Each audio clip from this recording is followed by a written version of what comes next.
UP में अखिलेश यादव के करीबियों पर आयकर विभाग का छापा। मऊ में राजीव राय, मैनपुरी में मनोज यादव, लखनऊ में जयेंद्र यादव और राहुल भसीन के घर की तलाशी। ये लोग सरकार के कहने पर कर रहे हैं, ये लोग अपने से तो कुछ नहीं कर रहे हैं।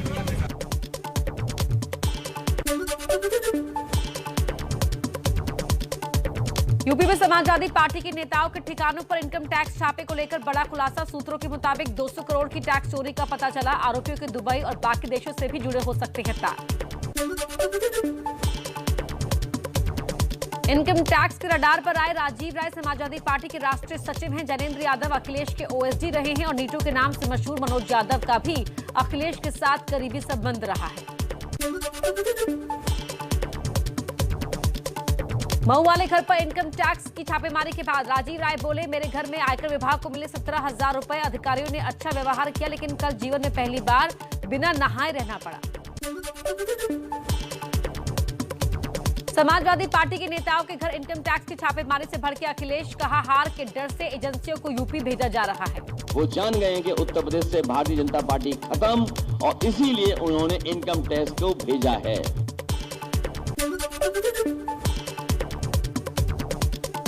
समाजवादी पार्टी की मुरादाबाद से सांसद डॉक्टर एसटी हसन ने कहा, इससे चुनाव में समाजवादी पार्टी को होगा फायदा, क्योंकि जब भी जुल्म होता है तो लोग जालिम के खिलाफ ही होते हैं।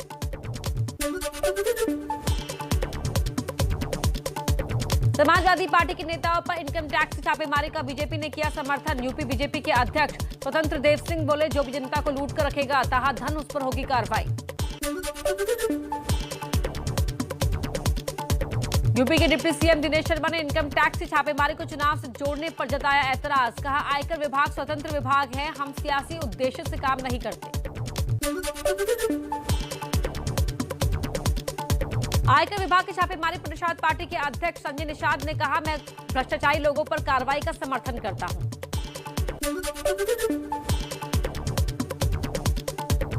गालीबाज गृह राज्य मंत्री अजय मिश्रा टेनी का आता पता नहीं। 2 दिन से पार्टी या किसी सरकारी कार्यक्रम में शामिल नहीं हुए। ओवैसी बोले, ब्राह्मण वोट खिसकने के डर से टेनी को बचाया जा रहा है। वो ब्राह्मण समाज को नाराज नहीं करना चाहते, क्योंकि अगर मैं इसको हटाया तो उत्तर प्रदेश के ब्राह्मण समाज के लोग नाराज हो जाएंगे।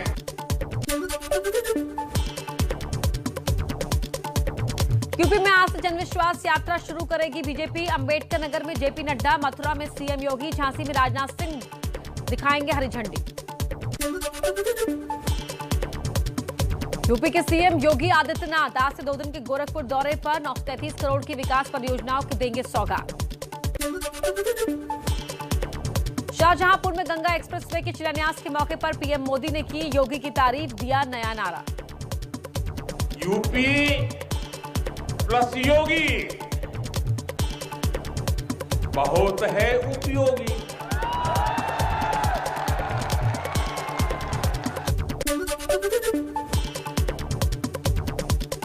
यूपी के रायबरेली में अखिलेश ने पीएम के नारे का दिया जवाब। कहा, योगी उपयोगी नहीं अनुपयोगी है, उत्तर प्रदेश के लिए अनुपयोगी है।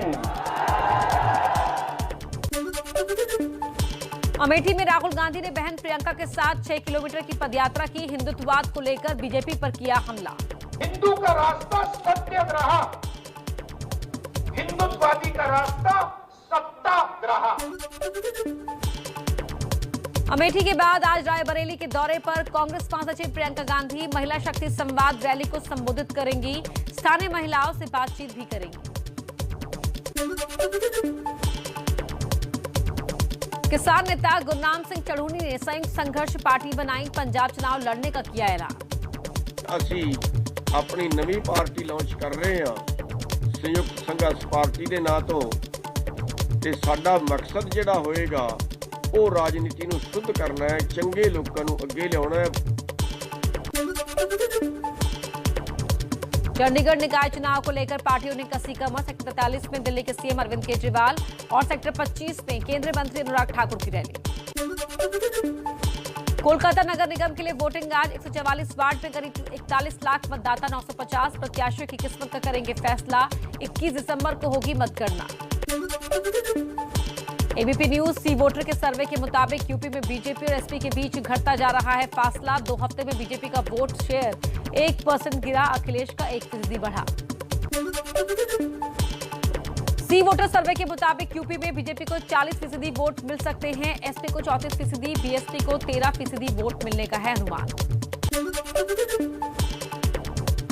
एबीपी न्यूज सी वोटर के सर्वे के मुताबिक यूपी में बीजेपी सबसे आगे, लेकिन 2 हफ्ते में बुंदेलखंड में बीजेपी तो अवध रीजन में अखिलेश यादव को फायदा। प्रधानमंत्री मोदी आज गोवा में करेंगे चुनावी शंखनाद। गोवा मुक्ति दिवस पर आयोजित होने वाले कार्यक्रमों में होंगे शामिल। 650 करोड़ रुपए परियोजनाओं का उद्घाटन और शिलान्यास करेंगे। चलिए आगे बढ़ते हैं और कुछ और अहम खबरें आप तक पहुंचाते हैं तेज रफ्तार में। हैदराबाद में आयोजित कंबाइंड ग्रेजुएशन परेड में air chief marshal B R Chaudhary ने कहा, चीन से गतिरोध जारी है, जरूरत पड़ने पर पूर्वी लद्दाख में सेना की तैनाती बढ़ाने की तैयारी। अग्नि मिसाइल के एडवांस वर्जन अग्नि प्राइम का ओडिशा के तट से सफल परीक्षण। परमाणु हथियार से ले जाने में सक्षम ये मिसाइल 2000 किलोमीटर तक मार कर सकती है। गृहमंत्री अमित शाह के महाराष्ट्र दौरे का आज दूसरा दिन। पुणे में सीएफएसएल के नए भवन का उद्घाटन करेंगे। एनडीआरएफ जवानों से बातचीत भी करेंगे। लड़कियों की शादी की उम्र सीमा 18 साल से 21 साल किए जाने के प्रस्ताव पर ओवैसी का मोदी सरकार पर हमला। कहा, 18 की उम्र में वोटिंग का अधिकार तो शादी का क्यों नहीं? मोदी जी लोगों के अंकल कब से बन गए? अमृतसर के स्वर्ण मंदिर में बेअदबी की कोशिश, ड्रिल लांघ कर गुरु ग्रंथ साहिब के करीब पहुंचा यूपी का युवक, तलवार उठाई, लोगों ने पीट कर मार डाला। पंजाब के मुख्यमंत्री चरणजीत सिंह चन्नी ने बेअदबी की कोशिश के मामले की निंदा की और पुलिस अधिकारियों को जांच के निर्देश दिए। बीजेपी नेता मनजिंदर सिंह सिरसा ने ट्वीट करके कहा, गृहमंत्री अमित शाह से बातचीत हुई है, उन्होंने घटना की निंदा की और बेअदबी की साजिश को बेनकाब करने में सहयोग का भरोसा दिया। दिल्ली के सीएम अरविंद केजरीवाल ने भी स्वर्ण मंदिर की घटना पर दुख जताया। बोले, ये बहुत बड़ी साजिश हो सकती है, दोषियों को कड़ी सजा मिले। देश में ओमिक्रॉन मरीजों की संख्या बढ़कर 145 हुई। महाराष्ट्र में सबसे ज्यादा 48 केसेस, दिल्ली में भी 22 तक पहुंची संक्रमितों की संख्या। तेलंगाना में 12 नए केसेस मिले। संक्रमितों में 9 विदेशी और 3 भारतीय शामिल। तेलंगाना में अब तक 20 लोग पॉजिटिव। महाराष्ट्र में ओमिक्रॉन के 8 नए मरीज मिले। मुंबई में 4, सतारा में 3 और पुणे में 1 मरीज की पुष्टि। देश में 24 घंटे में कोरोना के 7,142 नए केसेस सामने आए। संक्रमण से 289 मरीजों की जान भी गई थी। टीकाकरण का आंकड़ा अब 1 अरब 37 करोड़ के पार पहुंचा। WHO के मुताबिक अब तक 91 देशों में फैल चुका है ओमिक्रॉन। 1.5 से 3 दिन में 2 गुने हो सकते हैं केसेस।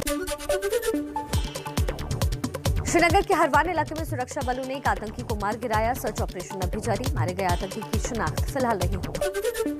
भारतीय कुश्ती संघ के अध्यक्ष और रांची में बीजेपी सांसद ब्रजभूषण शरण सिंह ने एक पहलवान को मंच पर जड़ा थप्पड़। डिस्क्वालीफाई होने पर अपील करने आया था पहलवान।